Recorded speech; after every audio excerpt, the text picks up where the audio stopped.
So we're going to look at deriving some trig identities by starting off with the unit circle. So here we have the unit circle. Now for the unit circle, we're going to first of all find certain distances and certain lengths here. So we're going to find this vertical length and this horizontal length in terms of theta. So the vertical length, which is, we can see has a coordinate, well, length is y. But y, if we can use the trig ratio here, we can say that y is equal to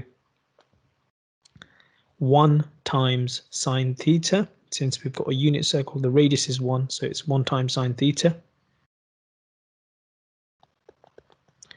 How did we get that? Well, essentially all I used was the sine ratio. We know that sine theta is equal to opposite over hypotenuse. Opposite is y.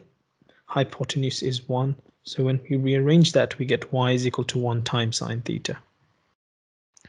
So y is equal to 1 times sine theta, which is essentially just sine theta. Likewise, we can find out what x is by using the cos ratio. Cos theta is equal to adjacent over hypotenuse. Adjacent is x over hypotenuse, which is 1.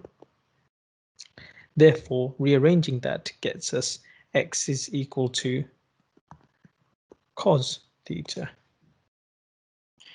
Then we can use the properties.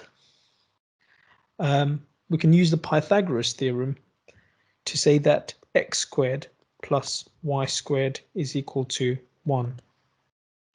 Therefore, we can say that x squared, which is cos theta, so cos squared theta, plus y squared, which is sine theta, sine squared theta, is equal to 1. So this gives rise to a trig identity, which is true for all values of theta.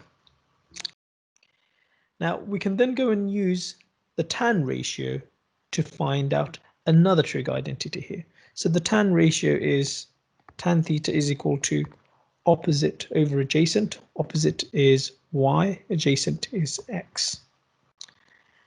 And so in terms of theta, this becomes y is sine theta over x, which is cos theta. So we can then say that tan theta is equal to sine theta over cos theta. So here we have derived two trig identities. Tan theta is identical to sine theta over cos theta, and cos squared theta plus sine squared theta is identical to 1. So these are identities, meaning they are true for all values of theta.